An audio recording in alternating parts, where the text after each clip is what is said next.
Yes, guys, welcome again to this webinar.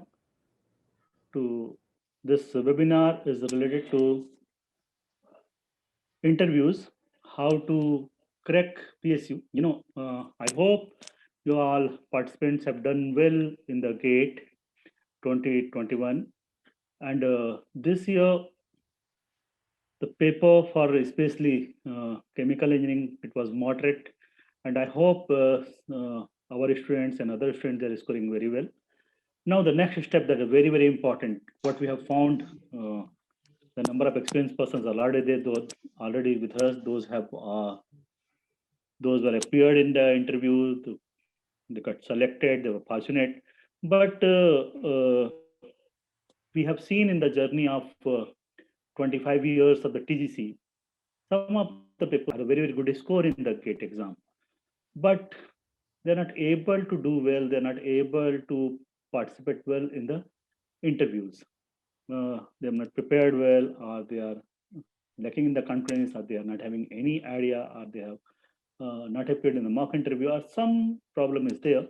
And because of that, they do not get selected for a PSU, right? Or some of them, they do not get selected in their desired PSU, right? So people say that weightage of the interview is only 20%, or the interview is 15% only. But believe me, those 15 and 20% are also very, very important. You want to join your desired PSU. That is make a break thing. So it becomes very important to know what are the important things those are that you can prepare for the interview. Again, very important what to do, and most important what not to do during interview, right?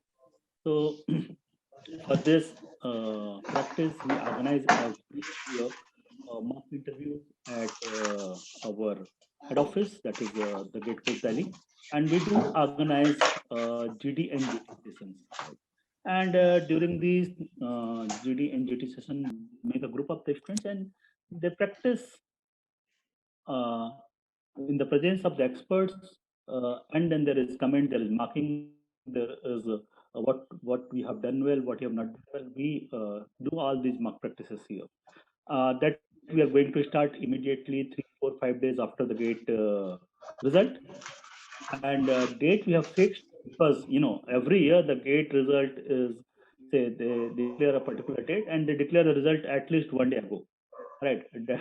That is important, very peculiar thing about the GATE result. So this year we have decided to start our mock interviews from the 25th of March. So this particular time, this particular period of almost 1 month, what you can prepare for, and you will come to know from the experience of the those participate in the interview, what they have done well, what are the questions they that the board has asked from them, and what are the other things that will be important from the point of body language, from the point of the technical answers. So that will guide the faculties are also there. First, that participants, those were earlier got selected, they will speak. And then me myself will guide you about the HR things. Then Dr. Saluja will be there. He is on the way. He will be there to join this particular webinar, and he will guide you about the technicals. Ankush sir is there. Varun sir is there. Varun sir himself got selected for the different PSUs, and finally he decided to become a faculty. Right. So that is a very fortunate thing for us that he is having the experience of both the worlds. So he will also speak. So that will be a very knowledgeable seminar and very fruitful also. Those are willing to join a PSU or any other organization. So I'm starting with Kanha. Kanha Chaturvedi is from IP Delhi and presently is with BAC. Right. So Kanha, welcome to you. Please share your experience with the student, with the aspirants, and please share your experience in detail. So what you have done and what you, another thing, what mistakes you have made, you have to speak so that they will come to know they should not repeat same mistakes, right? Thank you in advance. Please start. Thank you so much sir welcome everyone Ankush sir बहुत देर हो गए बात हुए Same here. बहुत अच्छा लग रहा है आपको देख के खैर, just as Jain sir said, मैंने BTech I have done in chemical engineering from IP University, University School of Chemical Technology, from 2010 to 2014. I got in 2014. I worked at Flo Daniel as a process engineer for 2 years till 2016 when I joined Gate Coach. Then एक साल coaching किया 2017 के अंदर I got a rank of 190. I got into different PSUs, but then finally I selected into I choose BARC. तो उसके बाद then in BARC what usually happens is that you are in a training school kind of environment. तो एक साल आप लोगों का training होता है जिसमें they will teach you different different aspects of being a nuclear engineer, not your chemical engineer और मैकेनिकल इंजीनियर। तो हम लोग को mechanical engineering, computer science, electronics, instrumentation, electrical सब सिखाया गया, physics part, chemistry part also. So after all those things, they'll usually make us compatible with all the other, any kind of lab जो कि BRC के अंदर आती है, in general DAE के अंदर आती है, Department of Atomic Energy के अंदर। फिर finally after 1 year I got posted at Indira Gandhi Center for Atomic Research in Kalpakkam। तो ये सब चीजें don't matter much। Ultimately we are also looking at the last day of the month कि salary कब आएगा। तो the main struggle is कि जब तक वो होता नहीं selection, that is the main thing, that is the journey. तो starting from specifics if I have to say then like usually जैसे कोचिंग के अंदर गाइड किया जाता है कि you have to focus more on practice. I mean जितने ज़्यादा क्वेश्चन पेपर्स करे जाएंगे, जितने ज़्यादा क्वेश्चंस को अटेम्प्ट किया जाएगा, past year papers have to be kept in mind. वो सब बातें ठीक है। तो that I did not do, that was one of my faults. मैंने बहुत सिली मिस्टेक्स करी थी पेपर के अंदर। I got maybe about 8, मेरे टाइम में 80 के ऊपर शायद मेरे नंबर थे, 81 82 कुछ ऐसा कुछ स्कोर था मेरा। Top was I guess 95। तो उसके अंदर भी 80 81 82 के अंदर भी मेरे को रैंक 190 मिला था। तो उसमें if I had not done silly mistakes then yes probably I might be sitting in ONGC right now, जो कि मेरा ड्रीम जॉब था उस टाइम। मेरा इंटर्नशिप भी ओएनजीसी में था, that might be one of the reasons. So that is one thing that I can say from exam point of view, but exam तो हो गया तो उससे फर्क नहीं पड़ता। Now coming to interviews, I think the pattern will be moreover more and the same thing जैसा पहले से होता आ रहा है। ONGC, if it is calling, then ONGC will take maybe 15 minutes interview or so, 10 to 15 minutes interview। तो उसके अंदर I mean in general जो ONGC का, IOCL का, BPCL का, HPCL का इंटरव्यू रहेगा, they will target both aspects of your character। I mean technical भी पूछेंगे। Some people say that technical does not matter, but it does give an impression। I mean like for example मुझसे question पूछा गया था IOCL के अंदर that height of a building is 10 meters, so what pressure of water for a fire tender means fire brigade, so what pressure would you apply at the ground so that water reaches at the top floor। So basic funda is 10 meter of water is equal to 1 kg, so 10 meter building का height रहेगा तो 10 kg of pressure is what you require। So if you don't answer that also, it's a very simple question। तो impression अच्छा नहीं पड़ेगा, and it is all about impression। The moment that you enter the hall, अगर आपके shaggy clothes रहेंगे तो people might think that you're not that serious about it। So I mean dress in formals, एक light colour की shirt रहे, dark colour की trousers रहे, belt रहे, बाल अच्छे से combed हो।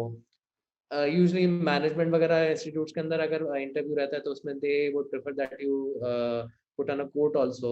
बहुत बहुत अच्छा लगता है, सामने वाले पे इंप्रेशन अच्छा पड़ता है, but you can wear a shirt and a pant also. So it all starts with first your entrance, then the way that you are talking. Hindi में बोलो, इंग्लिश में बोलो, फर्क नहीं पड़ता। वो वैसे भी भारत सरकार के लिए आदमी काम कर रहा होता है। भारत सरकार की दो राजभाषाएं हैं, हिंदी राजभाषा या अंग्रेजी राजभाषा। किसी के अंदर आप बात कर सकते हैं, कोई भी उसके अंदर कोई बायस नहीं रखता। तो उसमें कोई ऐसा डर नहीं होना चाहिए कि इंग्लिश आप बोलते हैं तो आपको प्रेफर कराएगा, ऐसा बिल्कुल नहीं है। देन तीसरी बात है कॉन्फिडेंस। कॉन्फिडेंस ही सब कुछ है अंदर जाके। जब आपको इंटरव्यूज के अंदर जब आपको जाना है तो जिस तरीके से आप आंसर करते हैं, आप अगर गलत भी हैं तो कोई बात नहीं, हम बोले ठीक है, कोई बात नहीं सर, मैं इतना ही जानता हूँ, मैं बाद में I will get back to it, maybe मैं पढ़ के दोबारा आऊँगा, शायद ये चीज़ मेरे लिए क्लियर नहीं थी। अननेसेसरी आर्ग्यू ना करना सामने वाले से, knowing that he is maybe 30 years more experience than you, उतने तो तुम्हारी उम्र भी नहीं होगी, जितना उनको एक्सपीरियंस है। तो उनसे अननेसेसरी आर्ग्यू करना just to trying to make a point, that is not right. So be respectful towards them, tone हमेशा हम्बल होनी चाहिए। तो इन चीज़ों का, ये छोटी-छोटी चीज़ें हैं जो बहुत मैटर करती हैं। इसके beyond how the questions are being asked and you are answering, it all depends, I would say luck, because preparation तो तुमने किया है, लेकिन तुम्हारे पास अगर उस टाइम अगर स्ट्राइक नहीं किया है, अगर दिमाग में तुम्हारे पास प्रेशर बहुत ज़्यादा रहेगा कि बर्नौली इक्वेशन भी तुम्हें याद नहीं आएगी, जैसे मुझे आईएसएल में याद नहीं आई थी। तो उन्होंने मेरे को यूनिट्स में कन्फ्यूज़ कर दिया था। तो ऐसी चीज़ें will happen if you are not in a cool mind, that is okay. होता है, सबको प्रेशर होता है। लेकिन उस केस के अंदर भी कोई बात नहीं, अपने आप को किसे मतलब किस तरीके से तुम अपने आप को कंट्रोल करते हो, दैट दे आल्सो सी। वहाँ पे पैनिक हो के तुम शिवर करना शुरू हो जाओगे, so that they might see कि ओके, ये इतनी छोटी सिचुएशन में he is reacting like this, plant में अगर कुछ ऐसा सिचुएशन हो जाएगा तो वो कैसा रिएक्ट होगा। तो वो सब चीजें हैं। Apart from technical, they will all they can also ask you management questions. बहुत ही वियर्ड क्वेश्चन, जैसे मैं नुमालीगढ़ रिफाइनरी का मैंने इंटरव्यू दिया था, उसमें दे आस्क्ड मी लाइक तुम मैनेजरी पोजीशन पे हो एंड वर्कर्स ने स्ट्राइक कर दिया है because of low wage, so how will you handle that. Now this is something that तुम्हें खुद पता नहीं होता। तुम्हें पहली बार तुमने मूवीज वगैरह में सिचुएशन देखी होती है, you have never handle that. तो उस केस के अंदर you have to keep certain things in mind जो तुम्हारे दिमाग में है, जैसे how I answered was that see being an employ union बाजी वगैरह is not I mean appreciated. तो तुम्हें from management point of view you don't have to promote all these things. However, the workers who are working in a plant, then you have to, I mean, go for their sake also. So ऐसे situation के अंदर you have to, I mean, एक trade off निकालना होता है इस case के अंदर कि इनका भी नहीं उनका भी नहीं, तो वो उस टाइम तुम्हारा दिमाग अगर काम करता है तो like that you can answer. They also know you are a BTech graduate. You are not supposed to answer something like this. Maybe they might be having some sort of maybe मजाक ही कर रहे थे, कुछ कर रहे थे, तो ऐसी चीजें होती हैं। So दोनों तरीके से क्वेश्चन पूछे जा सकते हैं, but I mean say that, I mean just अपना काम रखो, be confident in whatever you answer. You might be wrong, people are wrong, लोग अपने बुढ़ापे तक गलत होते हैं, चलता है, it is not bad to be wrong. But the thing is, you have to constantly learn. If you are maybe wrong at one point of time, then वो क्वेश्चन तुम कभी नहीं बोलोगे। तो वो चीजें हमेशा तुम्हें याद रखनी है। तो इंटरव्यू पॉइंट ऑफ व्यू से मेरे हिसाब से ये पॉइंट्स ही हैं जो आदमी को ध्यान में रखने चाहिए। बाकी गेट कोच के अंदर ये चीज़ बहुत अच्छी है कि ये पहले से ही मॉक इंटरव्यू वगैरह के अंदर बहुत अच्छा होता है, specially the GD sessions. I was always looking forward for GD sessions, क्योंकि उसमें 10 से 15 बंदे बैठ के लड़ते तो नहीं थे हम लोग, लेकिन बहुत फ्रूटफुल डिस्कशंस होते थे। आई वुड से वेरी फ्रूटफुल डिस्कशन, जो जिस तरीके से जैसे आज, जैसे मैं अभी जहाँ काम कर रहा हूँ या कहीं पे भी हो, वहाँ पे अगर इस तरीके से फ्रूटफुल डिस्कशन हो तो आदमी कहाँ से कहाँ पहुँच जाए। तो उस तरीके से आप अपनी बात रखना या सामने वाले की बात सुनना, तो वो चीज़ें बहुत अच्छी तरह प्रैक्टिस कराई जाती है, that you be sure of. And मेरी सलाह से अभी पेपर खत्म हो चुका है, सो instead of thinking about cut off score कितना होगा, रैंक मेरी कितनी आएगी, उससे फर्क नहीं पड़ता। आई वाज स्कोरिंग 190, सो 190 के हिसाब से अगर पुराने स्टैटिस्टिक्स के हिसाब से जाया जाए तो 190 पे बीपीसीएल एचपीसीएल कॉल नहीं करते, गेल भी कॉल नहीं करता, ओएनजीसी उठा लेता है, आईओसीएल तो डेफिनेटली उठाता है। लेकिन मेरे टाइम पे मेरी 190 रैंक थी ना, बीपीसीएल ने 80 पे कट ऑफ कर दिया था, एचपीसीएल ने 60 पे कट ऑफ कर दिया था, गेल ने 60 पे, एनपीसीएल ने 60 पे, IOCL itself on 100, less than 100, ONGC ने 100 के ऊपर उठाया नहीं था। So I was in Jeopardy, मतलब इतनी अच्छी रैंक लाने के बाद भी इन लोगों ने सब रिक्रूटमेंट ही बंद कर दिया था। So don't think about that, ऐसी चीजें कभी भी हो सकती हैं। Fortunately BRC call till 400, then उसके बाद उनका मेजर टारगेट रहता है इंटरव्यू बेस पे। In my batch about 16 people were selected all over India, जिसमें I was in one of the maybe 4 और 5 people who were selected through GATE, बाकी usually उनके एग्जाम के थ्रू होते थे। तो मेजर एम्फेसिस वो इंटरव्यू पे देते थे, इस चक्कर में था। तो आई मीन इन सब चीजों पे ध्यान देने के बजाय you have to look forward कि ये मान के चलो तुम्हारा हो गया, नाउ क्या करना है, नहीं तो तुम्हारा ये जो टाइम है जब तक रिजल्ट नहीं आएगा तब तक यू आर वेस्टिंग। तब तक तुम फॉर एग्जांपल बीआरसी का इंटरव्यू है, तो बीआरसी का इंटरव्यू के अंदर यूजुअली आदमी सब्जेक्ट पे थ्योरी पे बहुत फोकस करता है, तो तुम उस पॉइंट ऑफ व्यू से तैयारी करना शुरू कर सकते हो। लाइक तुम्हें अगर थर्मोडायनेमिक्स बहुत पसंद है, सो एक स्टैंडर्ड बुक उठा लो जैसे सेंजल है, तो सेंजल उठा के सेंजल को पढ़ना शुरू करो डेप्थ में, जो कि तुम्हें टाइम अभी तक नहीं मिला कोचिंग के अंदर। उसके अलावा अगर बाई चांस तुम्हें अगर लगता है कि let's say you like process control, so instead of going for a book like Coughanowr जो कि बहुत प्रिमिटिव है, उसके अलावा तुम स्टेफनोपोलिस पे जा सकते हो, तुम सीबॉर्ग पे जा सकते हो। तो इन सब एडवांस बुक्स को पढ़ना के लिए शुरू करो, सो दैट इंटरव्यू के अंदर अगर कोई आंसर करे तो तुम्हें हर कॉर्नर से तुम उसको आंसर कर पाओ विद कॉन्फिडेंस, बिकॉज तुमने पढ़ा है, कहीं पे तुम्हारी नॉलेज लैक ना करे, because now it is all about gaining knowledge in all these this may be 2 months और 3 months time that you have. तो उस चीज पे फोकस करना है। एंड किसी पर्टिकुलर इंटरव्यू पे ऐसा मत सोचो कि बीपीसीएल के लिए मेरे को पढ़ना है, तुम एक जनरल इंटरव्यू के लिए पढ़ रहे हो। हर कंपनी तुम्हारे सारे एस्पेक्ट्स को देखेगी। ये इवन बीआरसी एंड इसरो के जो इंटरव्यूज है वो बहुत टेक्निकल होते हैं। बाकी कंपनी के interviews are like 10 minutes, maximum 15 minutes. BRC का मेरा इंटरव्यू 1 hour 20 मिनट्स का था, on an average it went for 1 hour। ISRO के interview are about 45 to 50 minutes, तो अच्छे से ग्रिल करते हैं, हर एक एक चीज पूछते हैं, एक एक कॉन्सेप्ट पूछते हैं, तो उस पॉइंट ऑफ व्यू से तुम्हें पहले से तैयार होना है। तो एक जनरल प्रिपरेशन रखो, जो सब्जेक्ट तुम्हारे फेवरेट हैं उनको हमेशा अपने अपने स्ट्रॉन्ग होल्ड पे रखते हुए उनके उनकी तैयारी शुरू करो। एंड बाकी डिस्कशंस में बैठो, चार लोगों से बात करो, हो सकता है जो तुमने चीज़ पढ़ी हो वो सामने वाला शायद बेहतर तुम्हें बता पाए, तो कॉन्स्टेंटली एक दूसरे के साथ डिस्कशन में रहो, वो बहुत अच्छा फायदा होता है। एंड उसके लिए जब ये गेट कोच के अंदर जब सबको बुलाते हैं या बीच में डिस्कशन कराते हैं, तो उसके अंदर चार लोगों से जब तुम मिलोगे तो बेटर होगा, रादर देन सेल्फ स्टडिंग 2 महीने आप एक कमरे में बंद होकर पढ़ रहे हो, बाहर आओगे उससे कोई फर्क नहीं पड़ेगा। So I mean these things, Jain sir, these are pretty general only, इतना स्पेसिफिक तो नहीं था, लेकिन यही चीजें हैं जो बहुत काम आएंगी। अननेसेसरी बस टेंशन नहीं लेना है, रैंक कितना आएगा, मेरा नंबर कितना आएगा, उसका नहीं है। बस आदमी मान के चले यू हैव डन गुड, जितना भी आएगा जैसा भी आएगा, अब जो भी आने वाला है उसकी तैयारी करो। तो I wish all the best. That's correct, unnecessary tension तो बिल्कुल नहीं लेना है, हाँ अननेसेसरी टेंशन का वैसे भी कोई फायदा नहीं है, जी right? Sir, ji sir. Thanks, Anna. Thanks a lot. Thanks a lot. Thanks for sharing. Right.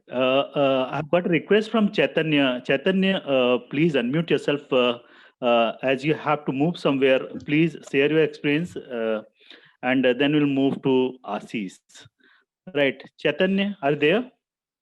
Hello, sir. Good evening. Hello.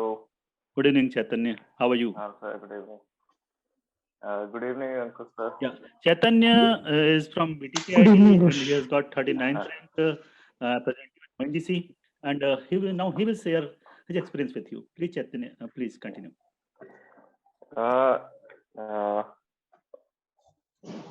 मेरा एक्सपीरियंस कुछ इस तरीके से था कि लाइक मैंने ओएनजीसी का इंटरव्यू दिया था, आईयूसीएल का दिया था, and in the both I got selected. And तो मैं ओएनजीसी एंड इंडियन ऑयल के स्पेसिफिक कैसा रहता है इंटरव्यू, वो उस चीज पे बात करूंगा। As I have not so much of time, so I will talk in brief. So first of all, जो प्रिपरेशन रहती है आपके इंटरव्यू की, जो मुझे उस टाइम पे भी पता चल गया था इंटरव्यू से पहले, और मतलब ये Jain sir and GATE coach के सारे फैकल्टीज इन्होंने गाइड किया था काफी अच्छे से।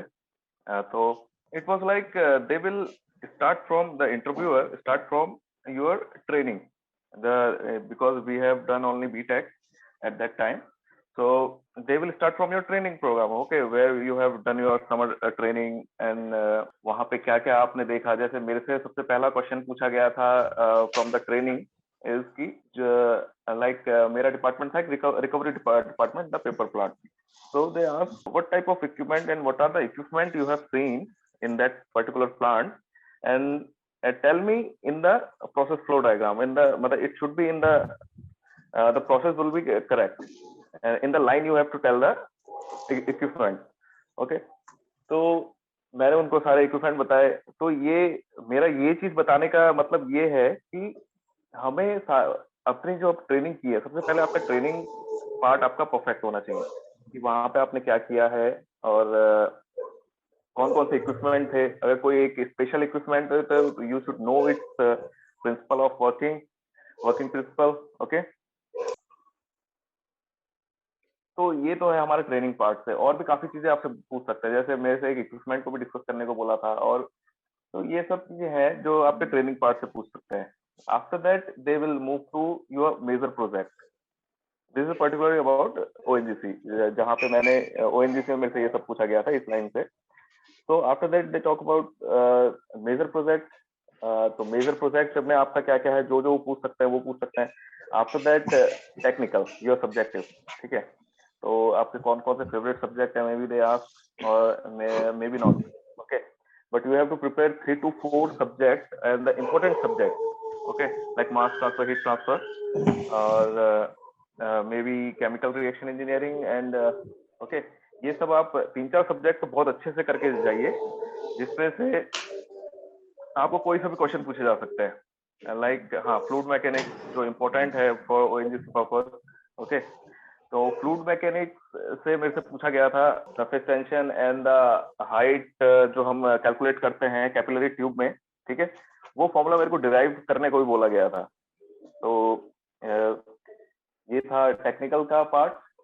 और after that they will ask you about the company. Okay, कि मतलब क्या क्या कंपनी क्या क्या करती है, what do you know about that, कि कितना प्रोडक्शन है और कौन कौन से एरिया में आपकी लोकेशंस हैं, या मतलब इंडिया में कहाँ कहाँ पे लोकेशन है, अगर आउट ऑफ इंडिया है तो वो क्या क्या है, और किस किस फील्ड में कंपनी वर्क करती है, लाइक ये सब। और उस टाइम पे एक न्यू चल रहा था जो ओएनजीसी प्रोजेक्ट में इन्वॉल्व थी, जिसमें it was LNG, liquefied natural gas. Okay, तो इसके बारे में पूछा गया था कि do you know about LNG and और भी क्या बता इसमें क्या क्या प्रोसेस इन्वॉल्व होती हैं।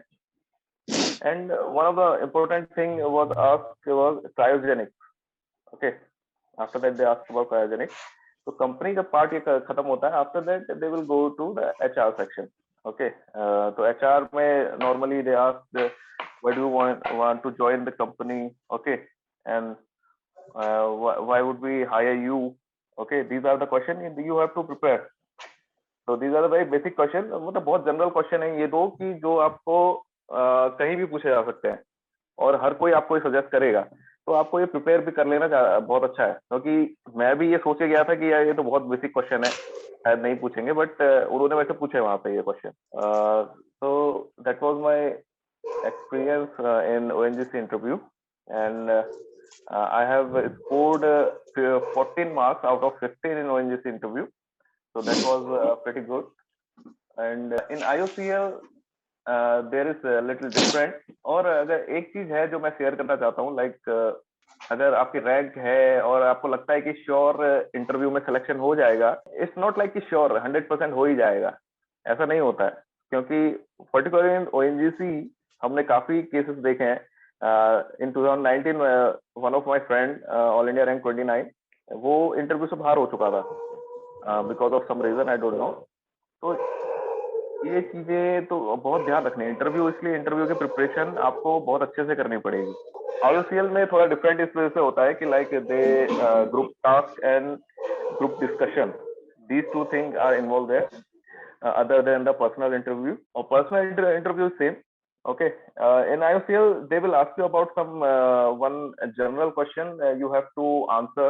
Okay, like मतलब कि कंपनी के सिनारियो के अकॉर्डिंग, लाइक मुझसे पूछा गया था कि हम आपको अगर कुछ किसी ऐसे लोकेशन में पोस्टिंग दी जाए जहाँ पे मतलब like you know only English and Hindi, but they don't know any of this language, like Hindi और इंग्लिश दे डोंट नो, तो how you will manage, they ask me that. तो इस तरीके के क्वेश्चन मैंने आईओसीएल में जब मैं भी प्रिपेयर कर रहा था तब भी मैंने पूछा था कुछ अपने सीनियर से, कुछ अपने कलीग से जो पहले सेलेक्ट हो चुके थे, एंड तो उन्होंने मुझे यही बताया था कि IOCL generally ask that question, one of that question, कि इस टाइप के क्वेश्चन पूछता ही है।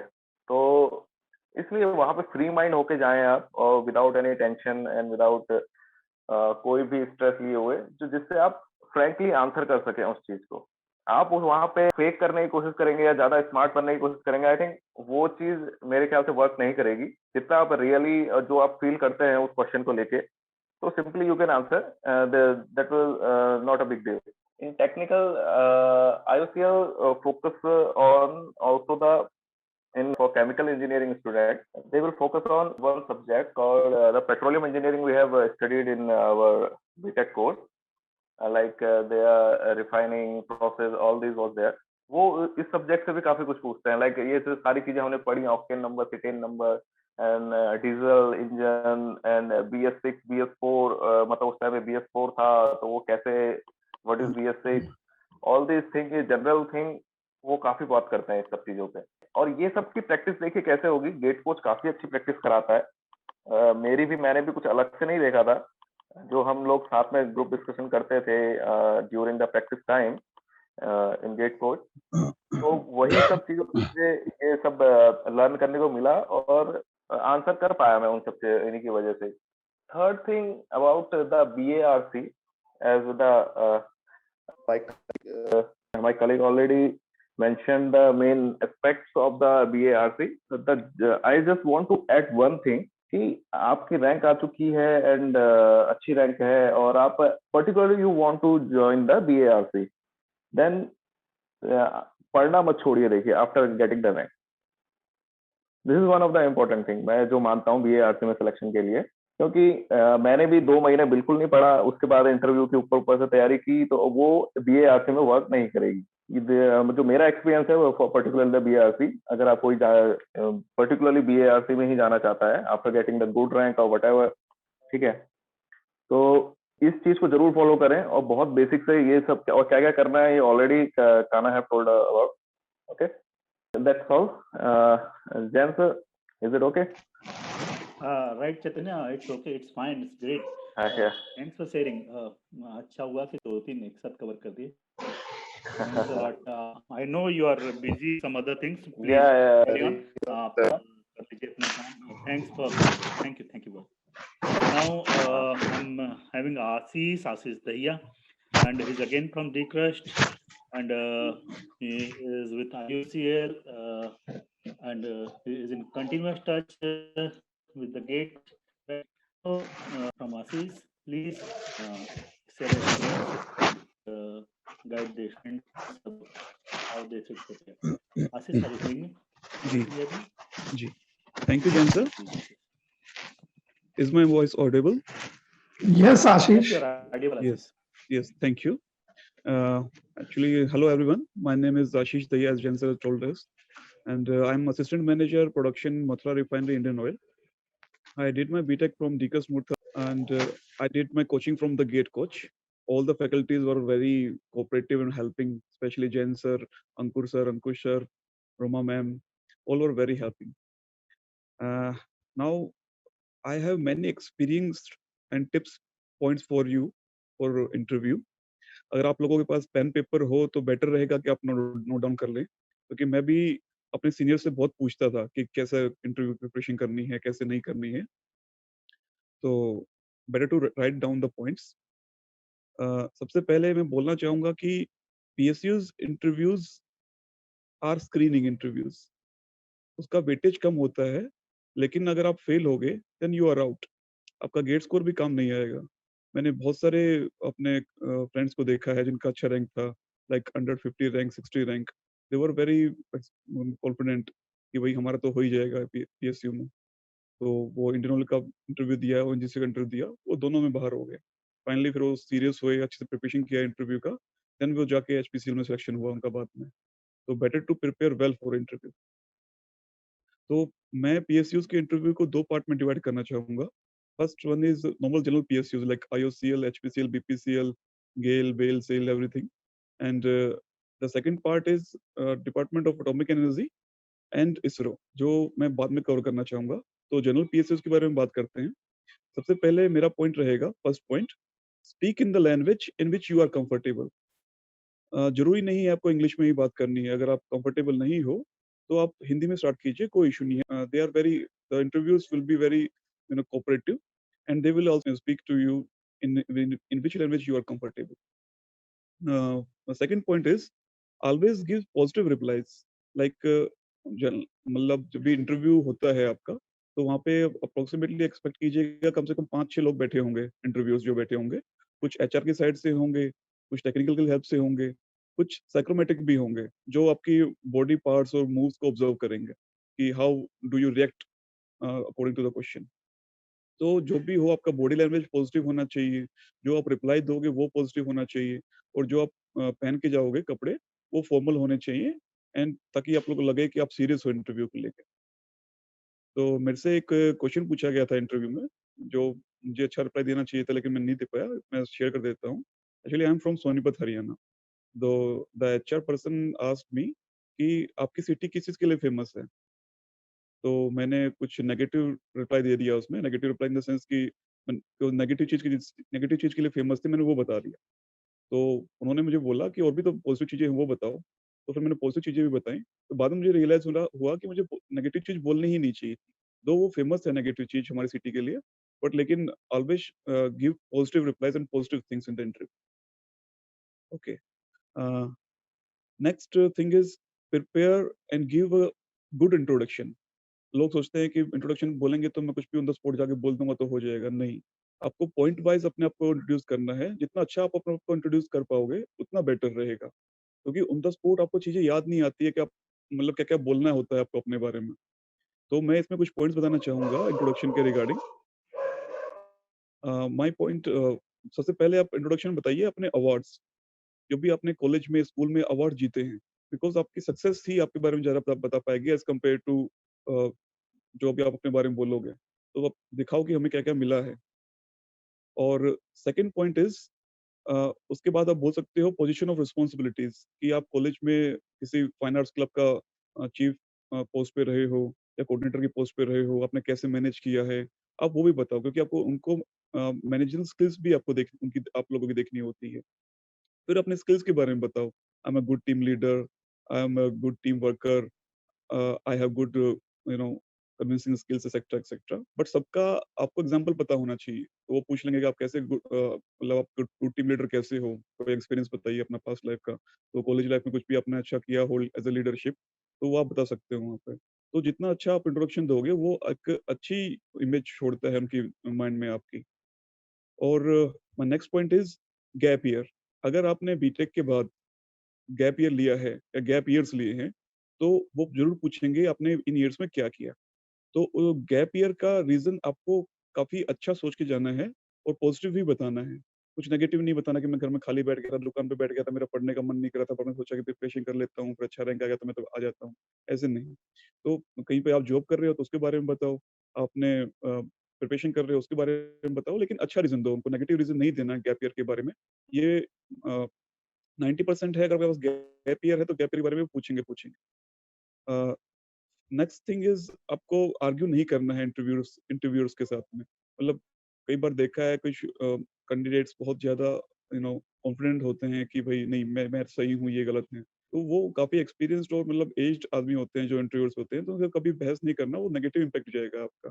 कोई बात नहीं, आपको कोई चीज़ नहीं आती है तो बोल सकते हो डायरेक्टली सर मुझे नहीं पता, हो सकता है कि मैं गलत हूँ। आप इसको एक्सेप्ट कर सकते हो।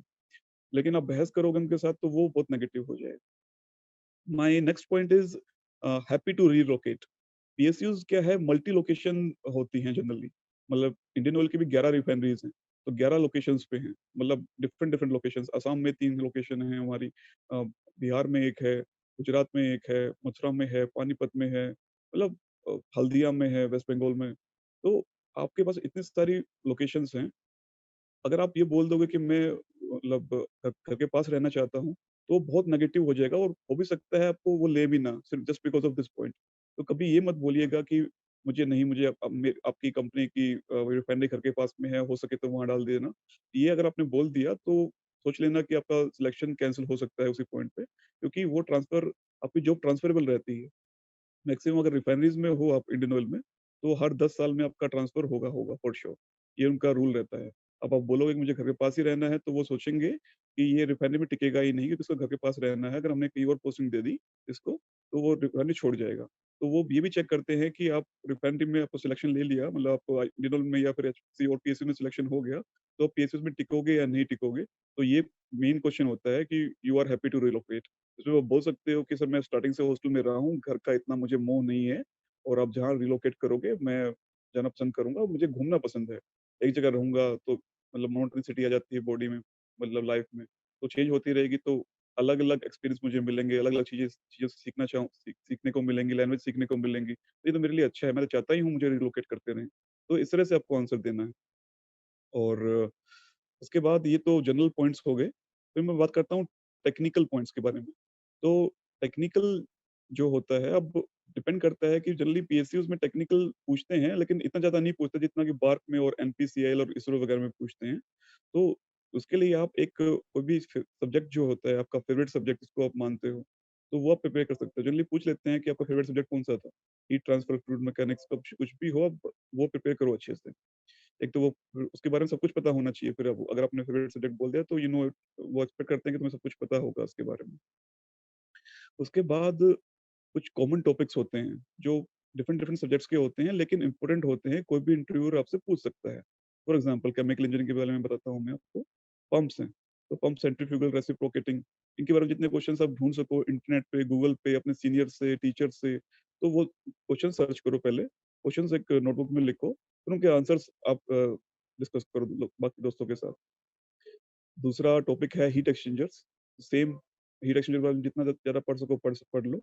डिस्टिलेशन टावर्स, इसके बारे में, सेंट्रीफ्यूग के बारे में। तो ये कॉमन टॉपिक्स हैं जो इंटरव्यूअर्स एक्सपेक्ट करते हैं कि आपको पता हो। देन टेक्निकल में आता है आपका समर वेकेशन ट्रेनिंग या प्रोजेक्ट ट्रेनिंग, जहाँ पे आपने की है। आपने कहीं पे भी ट्रेनिंग की होगी, लाइक एनएफएल, इंडियन ऑयल, या जहाँ पे भी किया है। तो ट्रेनिंग के बारे में आपका फ्लो शीट पूरा प्रॉपर होना चाहिए। उस फ्लो शीट में जो भी मेजर इक्विपमेंट्स हैं, मान लो सेंट्रीफ्यूग आ गया या पंप्स आ गया, डिस्टिलेशन टावर आ गया, सेपरेटर आ गया, तो वो जो इक्विपमेंट्स है, आपको उस इक्विपमेंट्स के बारे में पूरी नॉलेज होनी चाहिए, क्योंकि वो क्या होता है कि एक कंपनी से दूसरी कंपनी में, सब केमिकल इंजीनियरिंग की कंपनीज़ हैं, उसमें प्रोसेस डिफरेंट हो सकती है, लेकिन आपके जो इक्विपमेंट्स हैं वो सेम होते हैं। जो सेंट्रीफ्यूगल पंप इंडियन ऑयल में होगा, वही ओएनजीसी में होगा, वही एनएफएल में होगा। तो वो एक्सपेक्ट करते हैं एटलीस्ट आपको मतलब इक्विपमेंट्स के बारे में अच्छे से आना चाहिए उसके बारे में।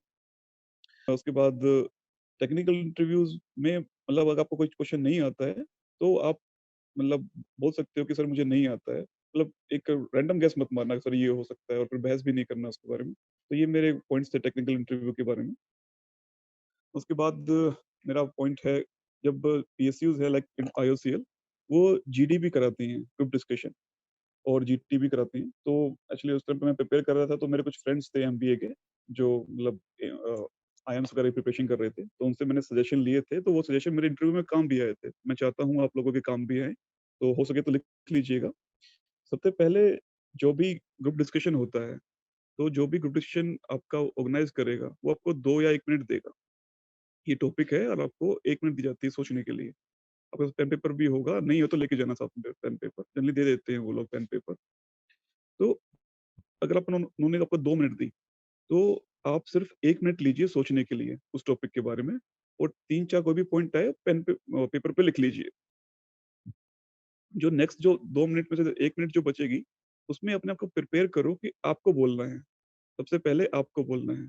अगर आप स्टार्ट करते हो सबसे पहले ग्रुप डिस्कशन को, वो एक्स्ट्रा मार्क काउंट होता है कि ही इज़ इनिशिएटर। तो बेटर है कि 1 मिनट में आप सोचिए, 1 मिनट में आपको प्रिपेयर कीजिए आपको बोलना कैसे है, number 1 point. Number 2 point, start with the phrase. और फ्रेज़ के लिए मैं इसलिए बोलना चाहूँगा क्योंकि क्या होता है ग्रुप डिस्कशन में, आपको टॉपिक दे दिया। हम जस्ट जस्ट एग्ज़ाम्पल, हमें टॉपिक दिया था कि अ, सीनियर सिटीज़न्स के साथ रहना चाहिए, नहीं रहना चाहिए, मतलब टेक केयर करनी चाहिए, नहीं करनी चाहिए। और दूसरा टॉपिक दिया था हमें कि स्कूल का, डे बोर्डिंग अच्छा है या फिर हॉस्टल अच्छा है। तो हर एक टॉपिक के दोनों साइड्स होते हैं। एक पॉजिटिव भी होता है, नेगेटिव भी होता है। आपको ऐसा नहीं करना है कि आप एक ही टॉपिक के बारे में, मतलब एक ही साइड के बारे में बोलते जा रहे हो। सिर्फ आपको लगा कि नहीं डे स्कॉलर अच्छा होता है, तो मैं सिर्फ डे स्कॉलर के बारे में बोलूँगा। नहीं, हॉस्टलर भी अच्छे होते हैं, दोनों के प्लस और नेगेटिव पॉइंट्स होते हैं। आप ग्रुप डिस्कशन में हो, आपको डिस्कस करना है। पॉजिटिव भी डिस्कस करना है और नेगेटिव भी डिस्कस करना है। तो आपको दोनों चीज़ें बोलनी है। तो I was saying that start with the phrase. Phrase like आपको ऐसे बोलना है लाइक जैसे मैंने यूज किया था, as the love word as the word love is having 4 alphabets, so does hate. तो इससे क्या हो गया, मतलब उसका नेगेटिव साइड भी है, पॉजिटिव साइड भी है. Similarly, this topic is also having the positive sides and negative sides. First, I will tell about the positive side, then I will tell about the negative side. तो इस तरह से आप phrase use करोगे. तो topic उसने कुछ और दिया था हमें, डे स्कॉलर और हॉस्टलर दिया था, लेकिन मैंने phrase यूज किया लव एंड हेट, तो सबके कान खड़े हो गए कि लव हेट इसमें कहाँ से आ गया स्टार्टिंग में ही. तो आप अगर कोई फ्रेज यूज करोगे, दूसरा फ्रेज यूज कर सकते हो जैसे कि as the you know as the coin has both the sides, head and tail. This topic is also having both the sides, positive and negative. First we will talk about the positive sides, then we will talk about the negative sides. तो इस तरह से आप बोल सकते हो, phrase use कर सकते हो स्टार्टिंग में. और भी बहुत सारे फ्रेज हो सकते हैं, तो मैं तो बस एग्जांपल बता रहा था आप लोगों को. तो बेटर रहेगा आप इन चीजों से स्टार्ट करो. उसके बाद बाकी लोगों को भी बोलने का मौका दो. हो सकता है कि एक मतलब ग्रुप डिस्कशन में 10 लोग बैठे हैं, 10 में से 3-4 लोग बोले जा रहे हैं, बाकी लोगों को बीच में कोई सोचने की ट्राई कर रहा है कि मैं भी बोलूं बीच में आके, और अपना पॉइंट रखने की कोशिश करता है, लेकिन बाकी लोग मतलब ऐसा उसको बुली कर देते हैं, उसको मौका ही नहीं मिलता. तो आपको बीच में एज ए लीडर खड़ा होके आना है, मतलब बोलना है कि इनको भी बोलने का मौका दीजिए, आप भी बोलिए. तो सामने वाले को लगेगा इंटरव्यूअर को कि भाई ये मतलब he has a good leadership skills, तो उसको दूसरे को भी बोलने का मौका देना दे रहा है. उसके बाद लास्ट में अगर आप कंक्लूड करोगे, जो भी पॉइंट्स सब लोग बोल रहे हैं उनको लिखते रहिएगा पेज पे.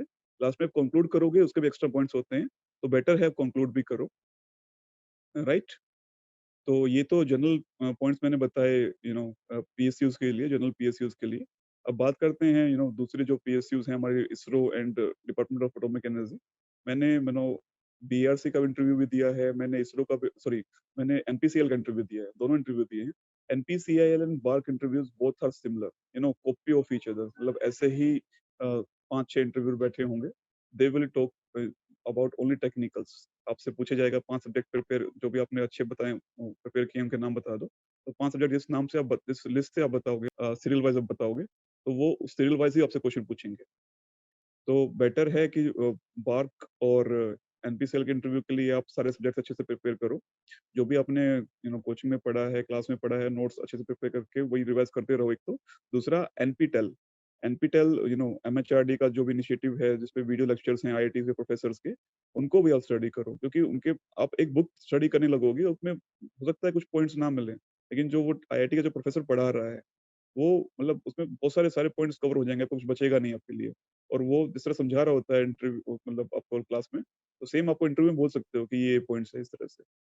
तो एक तो ये है एनपीसीएल और बीआरसी के लिए. दूसरा ये है कि जो आपके फ्रेंड्स हैं, कार्क और एनपीसीएल का इंटरव्यू 1 महीने तक चलता है, तो किसी का स्लॉट पहले आता है, किसी का बाद में आता है. तो जिन लोगों ने इंटरव्यू दे चुका है पहले, आपके फ्रेंड्स, उनसे आप क्वेश्चंस अगर हो सके तो कलेक्ट कर लो, या अपने सीनियर्स से उनसे क्वेश्चंस कलेक्ट कर लो. हो सकता है कि आपके क्वेश्चंस रिपीट हो जाएं. अगर क्वेश्चन रिपीट नहीं भी होते हैं, तो भी आपको ये फायदा है, आपको आइडिया हो जाएगा कि वो किस लेवल के टेक्निकल क्वेश्चन आपसे एक्सपेक्ट कर रहे हैं. वो डेफिनेशंस नहीं पूछते हैं, वो सिचुएशन देते हैं आपको कि ऐसा होगा तो क्या होगा. आपको टेक्निकल एग्जांपल्स देने हैं, टेक्निकल रीजंस देने हैं, ग्राफ भी बनवा के देखते हैं, काफी कुछ देखते हैं. तो अगर आपके पास प्रीवियस क्वेश्चंस होंगे, मतलब अपने आपके बैचमेट्स के और सीनियर्स के, तो वो काफी हेल्पिंग होंगे. तो that's all from my side. Thank you everyone for listening. Thanks, Ashish. Thanks for describing different pages. And Jan sir, I remember, yeah, Jan sir. yeah. Actually मैं बस आशीष के एक पॉइंट को बस एक सप्लीमेंट करना चाह रहा हूँ. आशीष ने बहुत अच्छा पॉइंट बोला ये ग्रुप डिस्कशन के बारे में. सो जो 1 मिनट का आपको सोचने का टाइम मिलता है ना, I will give you one thing कि यूजुअली आपको वो ये पॉइंट्स लिखने में काम आएगा. First is called 5 wives and 1 husband. What, why, where, who, which या व्हेन एंड हाउ. ये 6 पॉइंट है ना. कोई भी टॉपिक अगर देखते हैं, आप ही अपने दिमाग में डाल के सोचो. लेट अस से ये बोलेंगे ग्लोबल वार्मिंग, तो व्हाट इज ग्लोबल वार्मिंग, तो 2 पॉइंट आ जाएंगे. Then why global warming, 2 point आ जाएंगे. तो ये 5 वाइव एंड 1 हस्बैंड आप नेट पे भी देखेंगे, आपको मिल जाएगा. बट ये बहुत काम का आता है. दूसरा आता है स्पेल्ट बोलते हैं, सोशल, पॉलिटिकल, इकोनॉमिकल, लीगल और टेक्नोलॉजिकल. तो ये 5 5 वाइफ्स एंड 1 हस्बैंड के बाद अगर कुछ बचा है वो सारा इन पॉइंट से निकल के आ जाता है, उसके सोशल एस्पेक्ट्स के ऊपर, पॉलिटिकल एस्पेक्ट्स के ऊपर, economical aspects, legal and technological. तो ये अगर आपके दिमाग में बस ये एक्रोनिम अगर रहेगा कि ये चीजें हैं, आपके पॉइंट्स आप जो इनिशियली आप सोचेंगे कि 2 पॉइंट से ज्यादा नहीं आएगा, एटलीस्ट 10 से 20 पॉइंट आप उस 1 मिनट में लिख सकते हैं। बहुत फायदे का है, क्योंकि आपको पता है लेकिन वो दिमाग में उस टाइम आता है कि नहीं, वो बहुत इंपॉर्टेंट है। तो उन्होंने ग्रुप डिस्कशन में ये बहुत अच्छा वो बोला था। तो ये अगर ये कुछ ये पार्ट अगर आप ये अगर याद रखें, ये बहुत आई मीन आपको काम में आएगा। एंड मोस्ट इम्पॉर्टेंट इज जो ये इन्होंने एग्जैक्ट जो तरीका बोला है, किस किस तरीके से आपको लीडरशिप वगैरह का दिखाना है वहां पे, आप दिखाइए, लेकिन ऐसा ना लगे कि आप प्रिपेयर करके आए हैं। क्योंकि उसमें कभी कभी हो जाता है, कुछ आदमी ओवर कर जाता है, जबरदस्ती आप बोलिए, लेकिन अगर कोई बंदा अगर ऑलरेडी नहीं बोल रहा, उसके पास पॉइंट नहीं है, आप जबरदस्ती उसको खड़ा कर देंगे, नहीं नहीं आप बोलिए, आपने बोला नहीं sir, I have not spoken your speech. तो ऐसा नहीं करना, आप सिचुएशन को समझिए, एक जस्ट आई मीन ये चीजें दिमाग में रखिए, लेकिन ऐसा नहीं लगे कि आप प्रिपेयर करके आए, कुछ ऐसा स्ट्रक्चर्ड सा कैजुअल जैसा नॉर्मल आप बात करते हैं वैसा करिए, तो बहुत फायदा मिलेगा। लेकिन ये सही बात है। कीवर्ड अपने दिमाग में रखिएगा, 100% मैं बोल रहा हूँ, आपके एटलीस्ट 1 मिनट में 10 पॉइंट तो मिनिमम निकल आएंगे। एंड वही पहले बोलना, कंक्लूड करना, वो सा इंपॉर्टेंट है। लेकिन अगर इस कोई और अगर बोल रहा है तो उसके बीच में ऐसा चिल्लाने की जरूरत नहीं, नहीं नहीं मेरे को बोलना है, मेरे को बोलना है, ऐसा नहीं करना। अगर होता है होता है, नहीं होता नहीं होता। कभी कभी टॉपिक ऐसा आ जाएगा, जैसे एक इंटरव्यू मेरा था, उसमें टॉपिक ऐसा था, हम इंजीनियरिंग बैकग्राउंड से हैं, तो उसमें genetic gene modified crops, GM crop जो बोलते हैं, वो टॉपिक आया। तो वो या तो बायोटेक्नोलॉजी वाले लोगों को पता होता है, या जो बायोलॉजी पढ़ते हैं उनको। फॉर्चुनेटली मेरे पास 12th में बायो थी, तो वो इसलिए मेरे को टॉपिक उस पे मेरे पास 10-20 पॉइंट आ गए थे, तो इसलिए मैं स्टार्ट कर पाया। लेकिन ये बहुत ही रेयर अपॉर्चुनिटी होती है, बहुत सिंपल टॉपिक देते हैं वो दे देंगे डीमोनेटाइजेशन। जैसे हम लोग के टाइम पे जब हम लोग इंटरव्यू थे, तो ये हमारे पेट टॉपिक थे डिस्कशन के गेट कोच में, डीमोनेटाइजेशन या ऐसा और थी। तो ये चीजें जो है ये बहुत रेयर होता है, लेकिन ऐसा हताश ना हो आदमी इंटरव्यू के अंदर अगर कर पाता है। बाकी पॉइंट्स बहुत अच्छे बताए हैं, आई मीन अच्छा है आपने लिखवा लिया सबसे वो बहुत अच्छा था। Thank you. Thank you so much. Thank you. Okay, right. Thanks for that inputs, Mana. Thank you. That I like that point that 5 wives and 1 husband. That was a great point. Another important thing Ashish has mentioned that the questions that have been asked earlier with the previous, say from your college mate or from your coaching mate earlier, if you know them, like what we do during the Viva, the same practice can be continued here also. So that helps a lot. That helps a lot. That we learn in the college, right? So now Rakesh is there. Rakesh Kichad is again is in Gale, right? And he is from RJIPT Bareilly, and he will. Rakesh, are you there? Yes, sir. Yeah. Hello, And sir. Am I Rakesh, audible? yeah. You're audible. Good morning, Rakesh. Yeah.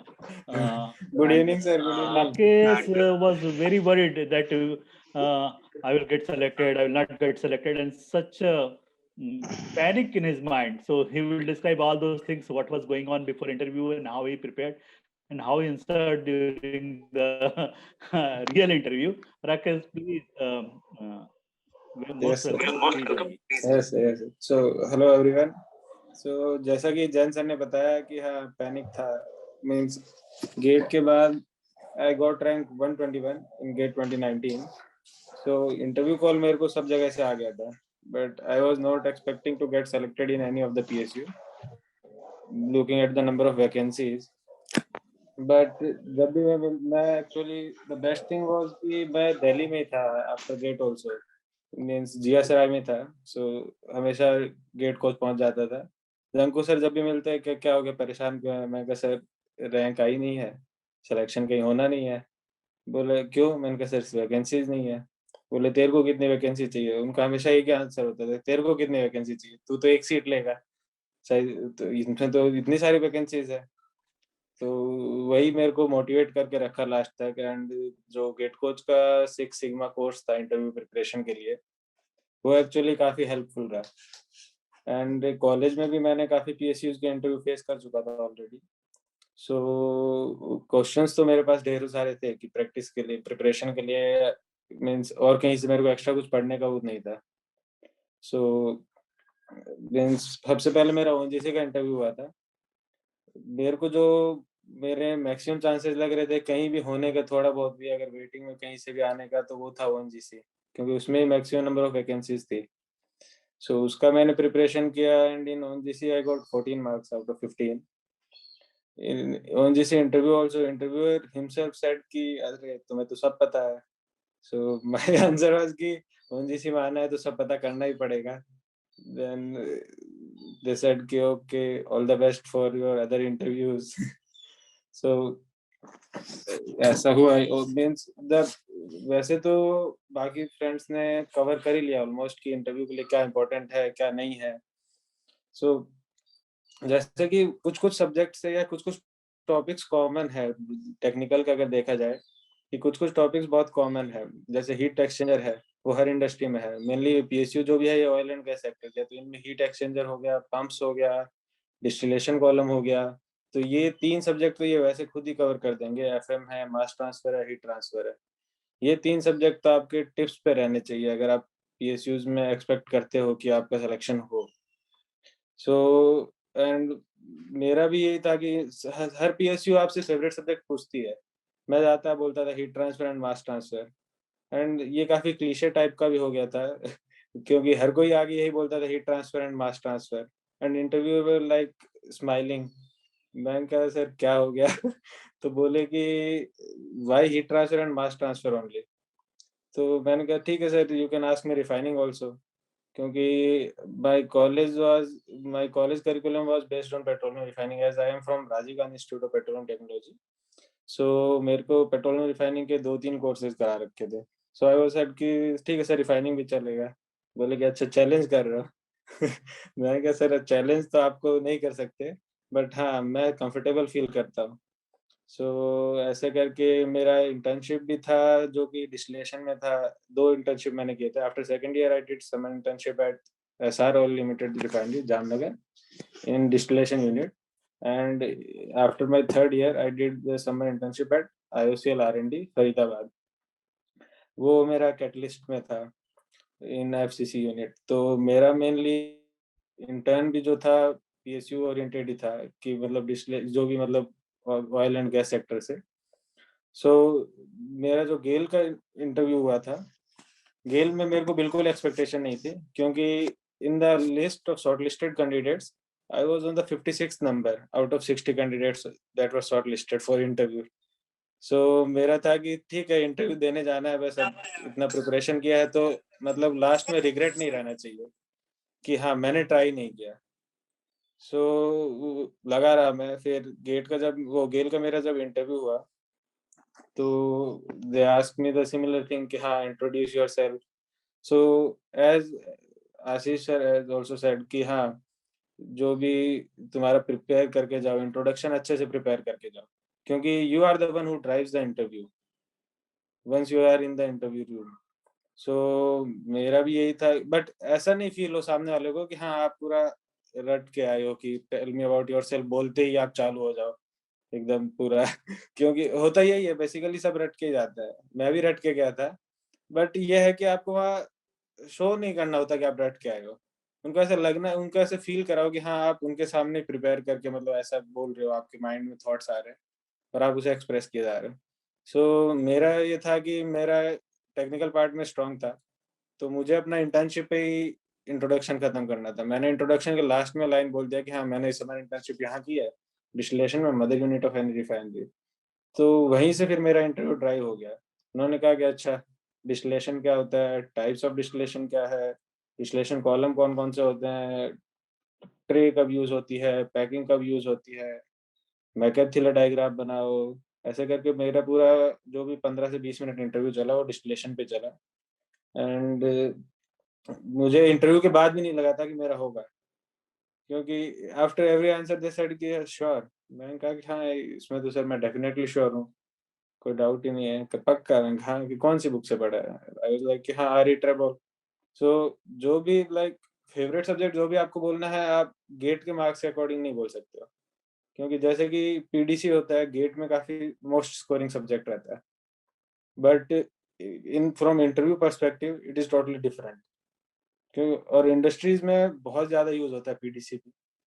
सो अगर आप PDC बोलना चाहते हैं, ये आपको extra as भी देगा कि हाँ कोई कुछ डिफरेंट टॉपिक बोल रहा है, बट तभी बोलना अगर आप उसमें कंप्लीटली श्योर हो, मिनिमम दो बुक्स आपने पढ़ी हो और उसके इंडस्ट्रियल एप्लीकेशन आपने पढ़े हो। जस्ट गेट में मार्क्स आपके पीडीसी में ज्यादा आ रहे हैं, दैट डजंट मीन कि आपका पीडीसी बहुत स्ट्रांग है।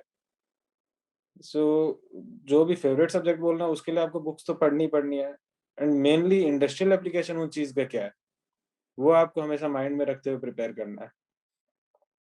सो एंड जीडीजीटी का तो बता ही दिया ऑलमोस्ट सब कुछ, तो एक्स्ट्रा कुछ ऐड करने के लिए है नहीं, बस ये है कि हाँ ट्राई करो इंट्रोडक्शन आप दे पाओ, नहीं हो इंट्रोडक्शन मिस हो गया ठीक है, कोई इशू नहीं, कंक्लूजन का ट्राई करना, बीच में 2-3 पॉइंट्स ऐड करना, लीडरशिप टीम वर्क जो है वो दिखाओ कि हाँ किसी और को मौका नहीं मिल रहा है तो कि उसको मौका दो, या फिश मार्केट टाइप का हो जा रहा है तो सबको काम डाउन रखो कि हाँ अगर ऐसे ही चलता रहा तो हम लोग टाइम का प्रॉपर यूटिलाइजेशन नहीं कर पाएंगे, कोई प्रॉपर कंक्लूजन तक नहीं पहुंच पाएंगे। सो अच्छा रहेगा कि हाँ सबको एक एक करके बोले, और आपको किसी के खुद कभी कभी ऐसा भी होता है कि चांस नहीं मिलता है, तो जो वहाँ पे पैनल का मेंबर रहता है जो कि कंडक्ट करता है जीडीजीटी, वो खुद पॉइंट आउट करके आपको चांस दे देता है कि हाँ उन्हें भी बोलने का मौका दीजिए। उससे पहले बेटर है कि आप में से कोई अगर मौका दे दे, सबको बारी बारी से सबको बराबर चांस दे, उससे मार्क्स कम नहीं होना, एक्चुअली मार्क्स इंक्रीज ही होना है, क्योंकि ओवरऑल ग्रुप के परफॉर्मेंस से भी मार्क्स पे इम्पैक्ट पड़ता है ग्रुप के हर मेंबर के। सो यही है इंटरव्यू का, तो मेनली आईओसीएल में भी मुझसे यही पूछा गया था कि सब्जेक्ट बता दो फेवरेट, एंड ये जो है कि अपने आप को काम एंड कंपोज रखना है इंटरव्यू रूम में, वो सबसे इम्पोर्टेंट थिंग है। नर्वस नहीं होना बिल्कुल भी, जो भी आंसर दो कॉन्फिडेंट रहो, नहीं आता है ठीक है सर मैं अभी रिकॉग्नाइज नहीं कर पा रहा हूँ या अभी याद नहीं आ रहा है मुझे, कोई इसमें आप उसको उनको घुमा नहीं सकते इंटरव्यू को, बिल्कुल भी कोई मतलब इसका कोई वो ऑप्शन ही नहीं है कि आप उनको घुमा दो, उससे जैसे आप घुमाने की कोशिश करोगे आप उल्टा फंस जाओगे, वहां से फिर कुछ बैकआउट करने का वो नहीं है, फिर मतलब बॉल जो है वो इंटरव्यूअर के कोर्ट में है। सो हमें खुद ही मेन यही है कि हमें खुद ड्राइव करना है अपना इंटरव्यू, सो उसी के अकॉर्डिंग सब प्लान करना है। और अभी तो ये गेट का रिजल्ट आना है 15 मार्च के अराउंड ही आता है आई गेस। सो उसके बाद वही है, लगे रहो जितनी भी रैंक है, अगर आपको इंटरव्यू मतलब लगता है कि हाँ आपको इंटरव्यू कॉल आना है तो बस लगे रहो, चाहे कितनी भी उसमें वैकेंसी हो, कितनी भी कुछ हो, क्योंकि ये हैव नथिंग टू लूज ना, आप अपना बेस्ट दो। वही है कि एटलीस्ट लास्ट में आपका ये रिग्रेट नहीं रहेगा कि हाँ मैंने ट्राई नहीं किया। कल को मान लो कि आपसे नीचे रैंक वाला सेलेक्ट होता है और आप नहीं होते हो कि इस वजह से कि क्योंकि आपने प्रिपरेशन छोड़ दी। मेरा जो था ईआईएल में मेरे साथ यही था, क्योंकि ईआईएल का मेरा इंटरव्यू लास्ट में था, अगस्त में था, तब तक मैंने एमटेक ज्वाइन कर लिया था, तो मैंने ईआईएल का छोड़ दिया था क्योंकि पहले इतने इंटरव्यू दे लिए थे। मैंने कहा ईआईएल में वैकेंसी नहीं होना तो है नहीं, 85% गेट स्कोर का बैठे थे, बट मैं उस टाइम प्रिपरेशन छोड़ दिया था वापस इंटरव्यू की। देन देखा कि मेरे से नीचे वाले 2-3 लोग सेलेक्ट हो गए उन 6 में, तब आई वाज लाइक कि यार प्रिपरेशन नहीं छोड़नी चाहिए थी। तो ये चीज आप में से किसी के साथ नहीं हो तो लास्ट तक फाइट मारते रहो, और ऐसा नहीं है कि वैकेंसी कम है अभी भी, मतलब हमारे गेट 2019 से जैसे रिसेंटली गेल ये अपना सेल का इंटरव्यू चल रहा है, स्टील अथॉरिटी ऑफ इंडिया का। सो वैकेंसी धीरे धीरे आती रहती है, कोई छोटी पीएसयू है कोई बड़ी पीएसयू है, सो नथिंग टू वरी, बस अपना बेस्ट देने की ट्राई करो, ठीक है। तो thank you sir, over to you Jain sir. Thanks Rakesh, thank you very much. Yes sir. Sure sure, आगे भी पार्टिसिपेट करना पड़ेगा, प्लीज हेल्प करना फ्रेंड्स की। हाँ हाँ sure sir, any time. Thanks a lot. Yes sir. Thank you. हाँ। Varun sir, are there? Yeah, Varun sir. Varun sir, actually, Soluja sir is already here. Now you are the speaker who has the interview experience, who worked in the web course, who worked in the CRRI, who participated in the interview of 3-4 PSUs, and you are teaching as you are from NIT Srinagar, so you are having a well-versed experience. So my request is please provide much better information, your experience, everything to the students. They are very patiently listening to everyone. Now, Saluja sir is already there. So after you, Ankush sir will speak. Then Saluja sir is waiting for that technical and everything that he is going to. Varun sir, please. Okay, yes, I want to share my experience. So actually, I am a 2014 pass out from NIT Srinagar. After that, I cleared the GATE exam. I started preparing for the GATE exam in the third year itself because जब मैं NIT में था तो उससे पहले NITs में काफी PSUs आती थी रिक्रूटमेंट के लिए, लेकिन उस टाइम पे कुछ केस हुआ था चेन्नई हाई कोर्ट में, तो फिर कुछ टाइम के लिए स्टे लग गया था, फिर वो गेट के थ्रू उन्होंने रिक्रूटमेंट स्टार्ट किया था. So I started preparing for the GATE exam in the third year itself when I was in 6th semester. So उस टाइम पे कोई गाइडेंस नहीं थी, कुछ भी मतलब आइडिया नहीं था कि कैसे प्रिपेयर करना है कैसे नहीं करना, लेकिन ऐसे फिर भी मैंने कुछ NPTEL के लेक्चर्स देखे, फिर सेल्फ प्रिपरेशन करी, फिर अपने सीनियर से मैंने हेल्प लिया, राइट, जो ऑलरेडी जिन्होंने गेट क्रैक किया था उस मेरे से पहले. तो ऐसे करके फिर ऑलरेडी रैंक 126 आई, फिर कोई PSU से कॉल आया मेरे को, NTPC से कॉल आया, NHPC से कॉल आया. I got call from WAPCOS also, I got calls from CSIR labs also, CRRI, CBRI Roorkee, और भी बहुत सारे लैब से मेरे को कॉल आया. I got selected in NTPC also, NHPC also, लेकिन थोड़ा सा ट्रांसफर का थोड़ा रीजन था, कोई मेरे को असम में ट्रांसफर दे रहा था, कोई अरुणाचल में ट्रांसफर दे रहा था. Then I joined WAPCOS Limited, so मेरा कनॉट प्लेस में ऑफिस था, so कनॉट प्लेस में कैलाश बिल्डिंग है, there I had my office. So वो मेरे घर से बहुत ही पास था, मैंने वहाँ पे ज्वाइन किया था. So ये था थोड़ा बैकग्राउंड.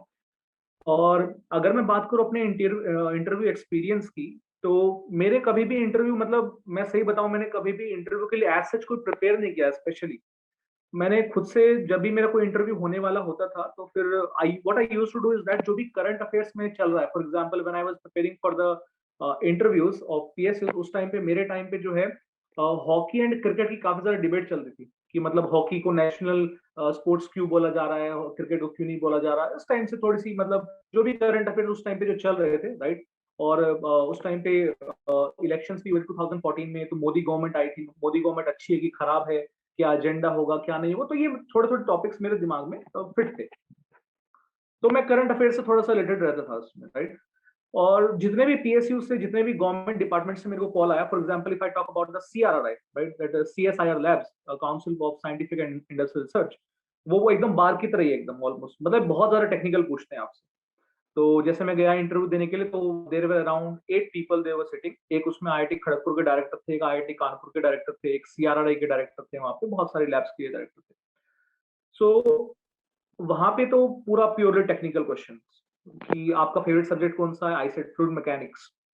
तो फ्लूइड मैकेनिक्स में कुछ उन्होंने पूछना स्टार्ट किया, फॉर एग्जांपल लेट्स से कि लेमिनार फ्लो क्या होता है, तो मैंने लेमिनार फ्लो एक्सप्लेन किया, सर रेनॉल्ड नंबर ये होता है, रेनॉल्ड नंबर वो होता है. तो मेरा हमेशा ये स्ट्रेटेजी रहा था इंटरव्यूज में कि मैं इंटरव्यू को खुद ड्राइव करूं.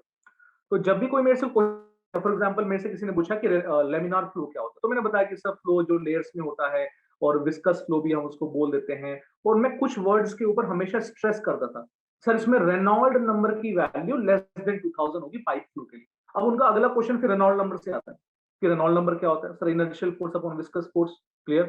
फिर कुछ और उन्होंने मेरे से क्वेश्चन पूछा, तो मैंने उस आंसर में कुछ एक दो वर्ड्स को थोड़ा सा स्ट्रेस कर दिया, बिकॉज जो इंटरव्यूअर होते हैं वो कभी भी प्रिपेयर होके नहीं आते कि मेरे को 15 क्वेश्चन ये पूछने हैं, 20 क्वेश्चन ये पूछने हैं, उनके दिमाग में जो आता रहता है they keep on asking you. तो फिर ये आपके ऊपर डिपेंड करता है कि आप उसको कैसे ड्राइव करते हो. तो मेरे साथ तो ज्यादा इंटरव्यू में ऐसे ही होता था, कभी टेक्निकल को बहुत ज्यादा डिटेल में कभी प्रिपेयर नहीं किया. जो मेरे स्ट्रॉन्ग टॉपिक्स थे, तो जब भी मैं कोई आंसर करता था, I use to, you can say, मैं उन कुछ वर्ड्स के ऊपर ज्यादा स्ट्रेस देता था, ताकि मेरे को ऐसा रहे उनको सामने वाले को कि चलो इससे एक चीज यहाँ से पूछ लेते हैं. जैसे कि अभी मैंने आपको एग्जांपल दिया कि ज्यादा स्ट्रेस कर दिया. उसके अलावा अगर मैं रिसर्च लैब से हट जाऊं, अगर for example if I talk about NTPC, NHPC, WAPCOS limited, if I talk about some other PSUs also, तो वहां पे पहले GD होता है. में एक मेरे को टॉपिक मान लो फॉर एग्जांपल को मिल गया, तो मेरा हमेशा ये पर्सपेक्टिव होता था कि मैं सबसे पहले बोलूं. अब सबसे पहले बोलने में एक पॉजिटिव पॉइंट भी है, नेगेटिव पॉइंट भी है. पॉजिटिव पॉइंट ये होता है कि आपको एक प्लस पॉइंट मिल जाता है पहले बोलने में. नेगेटिव पॉइंट ये होता है कि सबसे ज्यादा घबराहट पहले बोलने में होती है। कि जैसे उसने बोला कि okay now your GD starts, तो जैसे ही आप खड़े होते हो आप कई बार जो होता है दिमाग से चीजें मिस आउट हो जाती हैं। आपने पेपर पे कुछ कुछ लिखा होता है लेकिन दिमाग से मिस आउट हो जाती है।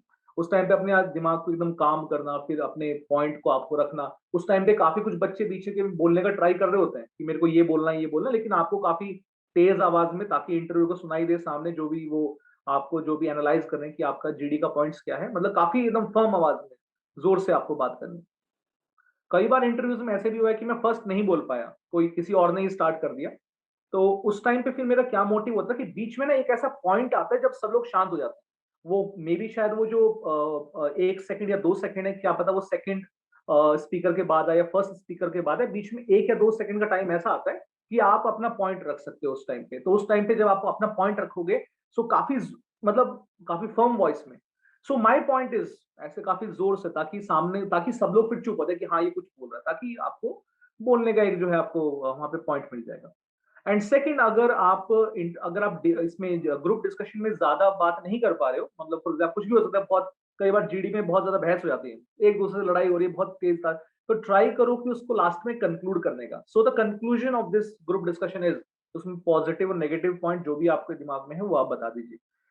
And after you get selected in PSUs group discussion, अगर आप सिलेक्शन हो जाती है उसमें या फिर उसमें अच्छे मार्क्स आ जाते हैं, फिर जब इंटरव्यू होता है तो अगेन इंटरव्यू में पीएसयूज में ज्यादा टेक्निकल नहीं पूछा जाता है एज कम्पेयर टू द जो रिसर्च इंस्टीट्यूशन होते हैं। फॉर एग्जाम्पल बार्क हो गया, इसरो हो गया, मेरे पास सीएसआर की लैब्स हो गई। तो पीएसयूज के इंटरव्यू में नॉर्मल क्वेश्चंस वहां पे पूछे जाते हैं, और वहां पे भी मेरी स्ट्रेटेजी वही रहती थी कि मैं इंटरव्यू को खुद ड्राइव करूं। कोई उन्होंने क्वेश्चन पूछा आपसे, फॉर एग्जांपल जैसे मेरे रिसर्च वर्क से उन्होंने क्वेश्चन पूछ लिया, जो बीटेक में जो रिसर्च वर्क किया था कोई क्वेश्चन पूछ लिया, तो उसमें भी जब मैं रिसर्च वर्क उनको एक्सप्लेन कर रहा हूँ तो मैं एक दो वर्ड्स के ऊपर ऐसे ज्यादा स्ट्रेस दे रहा हूँ ताकि मैं चाहूँ कि वो वहीं से क्वेश्चन पूछे। और थैंक गॉड मेरे साथ हमेशा ऐसे ही हुआ है कि मैं हमेशा वर्ड्स को इतना स्ट्रेस देके बात करता हूँ कि अगला क्वेश्चन उसी टॉपिक से आ जाता है। For example if I talk about the fluid mechanics, तो मैंने एक वर्ड का इस्तेमाल किया था, उन्होंने बोला था कि ये नो स्लिप कंडीशन क्या होती है, तो मैंने एक वर्ड का इस्तेमाल किया नुडसन नंबर। मुझे पता था नुडसन नंबर क्या होता है, उनको पता है नहीं पता, मुझे नहीं पता, मुझे पता है नुडसन नंबर का, अगर नुडसन नंबर की वैल्यू लेस देन 0.01 होगी तो फिर ये नो स्लिप कंडीशन। अब अगला क्वेश्चन वही आ गया कि नुडसन नंबर क्या होता है, मुझे पता है नुडसन नंबर क्या होता है कि आपका जो mean free path divide by characteristic length, तो फिर मैंने इसको स्ट्रेस किया, so mean free path divided by characteristic length. अगला क्वेश्चन कैरेक्टरिस्टिक लेंथ से ही आ गया। अच्छा कैरेक्टरिस्टिक लेंथ क्या होती है, तो वो मुझे पता है कैरेक्टरिस्टिक लेंथ क्या होती है। जिस पॉइंट पे मेरे को डाउट है कि यहाँ पे मैं फंस सकता हूँ, उसको मैं ज्यादा थोड़ा मतलब आराम से उससे बात करी, लेकिन जिस पॉइंट पे मेरे को प्रॉपर कॉन्फिडेंस है कि हाँ ये तो मेरे को आता है, तो मैं उस वर्ड को हमेशा स्ट्रेस देके इंटरव्यू में बात करता था, तो वहीं से अगला क्वेश्चन वहीं से आ जाता। तो ये था मेरा मतलब एक्सपीरियंस। बाकी इसी के थ्रू जो है काफी ज्यादा इंटरव्यूज मैंने क्रैक किए थे। Okay, so sir, this was from my side. So I used to, you can say, drive the interviews. Thank you. Ankush sir, please proceed. Sir, thank you, sir. Good evening, guys. As such, मेरे पास ज्यादा बताने के लिए अब कुछ बचा नहीं है, क्योंकि ऑलरेडी सारे पॉइंट्स हमारे पुराने साथियों ने आपको बता दिए हैं, वरुण सर ने बता दिए हैं। बाकी जो ज्यादा चीजें होंगी वो हम ऑलरेडी, जैसे जैन सर ने आप लोगों को डिस्कस किया है कि 25 March onwards we are starting the mock interview sessions, वहां पे हम गाइड करेंगे। इस जैसा वरुण सर ने बोला उसमें मैं एक पॉइंट ऐड ऑन करना चाहूंगा कि ये हमेशा सजेस्ट किया जाता है by experience people whenever you ask in any interview कि always try to drive your interview by yourself, try to be a driver in the interview, ठीक है। बट ये आप तभी कर सकते हो when you have confidence on yourself, when you have the complete knowledge about your basics. Okay, advance topics की knowledge होना जरूरी नहीं है, detail technical difficult words use करना जरूरी नहीं है, but if you have knowledge basics, तो बेसिक्स की नॉलेज होना सबसे ज्यादा इंपॉर्टेंट है, ठीक है। And one thing I always suggest to everyone during the interviews, as I myself appeared in so many interviews during my time. जैसे राकेश ने भी बताया था आपको कि he got 121 rank and he was not expecting कि उसे call आएगा या उसका सिलेक्शन होगा गेल में। बट एक चीज ये मेरे साथ भी हुई है, सेम एक्सपीरियंस में, ये हमारी बात भी हुई थी उस टाइम पे। I got to All India rank 120 during my time in GATE 2013. I appeared in ONGC interview, GAIL interview, BPCL interview, HPCL interview, BARC interview, IOCL interview. उस टाइम 2 बार हुए थे. तो I didn't expect कि मेरा कहीं selection होगा, but IOCL में मेरा सिलेक्शन हो गया था and I was the last person. मतलब 120 rank was the last at our time जिसमें मेरा सिलेक्शन हुआ था. Although I didn't join because मुझे MTech ही करना था.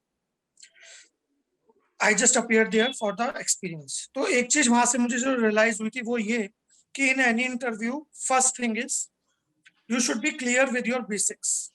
जैसा आपने 3 Idiots मूवी देखी होगी, उसमें एक चीज दिखाते हैं, राजू रस्तोगी वाला जब सीन आता है कि इंटरव्यू में जो भी बोलो सच बोलो, ठीक है, कुछ छुपाना नहीं है. तो सच बोलने का मतलब ये भी नहीं है कि आप उन्हें एग्जैक्ट वैसा बताओ जैसा शर्मन जोशी ने वहां बताया था, बट हाँ ये है कि आपसे जो भी चीजें पूछी जा रही हैं आप उसके बारे में जो आपके मन में आ रहा है, जो फर्स्ट थॉट आपके अंदर आ रहा है वही आंसर करना है. वो हमेशा बेस्ट होता है, ठीक है, क्योंकि वो फर्स्ट थॉट हमेशा नेचुरल होता है और ट्रूथ होता है उसमें, ठीक है. और इंटरव्यूअर ये बात समझते हैं. तो अगर आप ज्यादा सोचोगे ना तो उन्हें पता है कि ये फेक करने की कोशिश कर रहा है. तो because in interview they are not trying to select any student, they are always trying to reject the students, ठीक है. उन्हें रिजेक्ट करना है क्योंकि 6 लोगों में एक आदमी को चूज करना ये सही है गलत है मुश्किल है, और 5 लोगों को रिजेक्ट करना ज्यादा आसान है, ठीक है. तो गलती नहीं करनी है. अब बेसिक्स के ऊपर काम कैसे होगा, नॉलेज के ऊपर काम कैसे होगा, कॉन्फिडेंस कैसे आएगा, जब आप बुक्स पढ़ोगे, ठीक है. तो ये जो टाइम है इसे इफेक्टिवली यूटिलाइज करना है. काफी लोगों को आपने सुना होगा कि बुक्स पढ़ो, ये करो वो करो. मैं दिन में 10 घंटे पढ़ता था. 10 घंटे पढ़ने की नीड नहीं है. आई नो गेट एग्जाम के लिए प्रिपेयर करते हुए आप लोगों ने अपनी सारी एनर्जी कंज्यूम कर दी है. अगर अब आप पढ़ने की कोशिश करोगे तो शायद आपका मन नहीं लगेगा पढ़ने में, ठीक है. But the most important thing, आपको हैबिट बनानी होगी डेली बुक्स पढ़ने की. आप कैसे कर सकते हो, जैसे मैं था, I was not very good in the reading, ठीक है. रीडिंग मेरी हॉबी कभी नहीं थी. तो मैंने क्या किया, मैंने 15 मिनट पढ़ने की ट्राई की कि आज मैं 15 मिनट बुक पढ़ूंगा. फिर एक हफ्ता में उन 15 मिनट डेली अपना फिक्स कर लिया कि डेली 15 मिनट मुझे बुक पढ़ने के लिए निकालने हैं. धीरे धीरे मजा आने लगा. आफ्टर 1 वीक मैंने उसे 30 मिनट स्ट्रेच कर लिया. फिर आफ्टर 1 more वीक उसे मैंने 1 आवर के लिए स्ट्रेच कर लिया. तो इस तरह से आप स्ट्रेच करते हुए अपनी reading habit, sitting habit increase कर सकते हो in case any one of you is not liking the reading things, ठीक है. तो ये सबसे इंपॉर्टेंट चीज है और यही इफेक्टिव होता है. 15 मिनट भी अगर आप पढ़ोगे ना तो ऑब्वियस है कि वो 15 मिनट आप इफेक्टिवली पढ़ोगे. और दूसरी चीज, अगर आप ज्यादा टाइम पढ़ रहे हो, इफेक्टिवली करना है. पीपल से कि 2 मिनट 2 घंटे पढ़ो, उसके बाद ब्रेक ले लो, ये कर लो. 2 घंटे की जरूरत नहीं है. 10 मिनट पढ़ते पढ़ते भी अगर अचानक आपके माइंड में कोई थॉट आया कि आप घर पे हो, लाइक लॉकडाउन का सिचुएशन है, मम्मी ने कहा कि दही लाना है, पुदीना लाना है, या किसी फ्रेंड का कॉल आ गया, आपका मन कर रहा है जी मुझे अपने बॉयफ्रेंड से गर्लफ्रेंड से बात करनी है, तो कर लो. गेम खेलना है, जाओ खेलाओ, वापस आओ पढ़ो. क्योंकि अगर आप उस थॉट के साथ पढ़ोगे ना, पढ़ ही नहीं पाओगे, माइंड में वो चीज चलती रहेगी. तो इस तरह से हम इफेक्टिवली स्टडी कर सकते हैं. बट अगर आपने डिसाइड किया कि 15 मिनट 1 आवर 2 आवर पढ़ना है तो वो 2 आवर प्लीज निकालो ही निकालो, चाहे कैसे ही निकालो. Half hour morning, half hour lunch, half hour dinner, जैसे डॉक्टर डोज देते हैं वैसे भी आप कर सकते हो, ठीक है. बाकी चीजें जो हैं वो भी डिस्कस करेंगे in mock interview sessions. I think आज के लिए काफी हो गया है. And I don't want to take any time from doctor AK Saluja sir. बड़ी मुश्किल से हमें उनका टाइम मिला है. तो I will request Jain sir कि if Saluja sir can start his Yes, Saluja sir is there. Saluja sir is already here, and Thank you, sir. dear students, we have already that Kanha spoke. He is already in PSU. Then Asis, then Rakesh, Varun sir. Now Saluja sir is with us, and Saluja sir is part of many PSUs for the interview and part of UPSC for the IPS interviews. He is ex-professor of DTU. I think most of you know him, right? So I'll Soluja sir, sir, please guide the student. They are already waiting for you since almost 1 hour. So they are waiting for your guidance. Please start, sir. आजकल students और parents दोनों ही बहुत जानकार हो गए हैं। बेटा admission के टाइम ही पूछता है कॉलेज की प्लेसमेंट कैसी है। अभी उसने पढ़ाई शुरू नहीं की और 4 साल के बाद की प्लेसमेंट की इसकी चिंता हो जाती है। जैसे ही वो कॉलेज में एडमिशन लेता है, अपने सीनियर्स को देखता है गेट की तैयारी कर रहे हैं। तो मैं ये कहूंगा कि सेकंड ईयर से ही अगर स्टूडेंट गेट के लिए सीरियस हो जाए, जो सब्जेक्ट्स कॉलेज में पढ़ाए जा रहे हैं उन्हीं सब्जेक्ट की कोचिंग ले। टाइम तो कभी मिलता नहीं है, टाइम निकालना पड़ता है और निकालने का बड़ा आसान तरीका है। 1 घंटा रात को लेट सो, 1 घंटा सुबह जल्दी उठ जाओ, 2 घंटे मिल जाएंगे और 2 घंटे सैटरडे संडे आप गेट की अटेंड करो और ये 2 घंटे जो पढ़ा था उसको रिवाइज करते रहो। तो इससे क्या होगा कि कॉलेज में जो बीटेक की पढ़ाई है वो भी आपके लिए आसान हो जाएगी, वहां भी आपके मार्क्स बहुत अच्छे आने शुरू हो जाएंगे और इधर भी आपको पता चलता रहेगा कि गेट में कैसे क्वेश्चन आते हैं, वो क्वेश्चन करते रहोगे।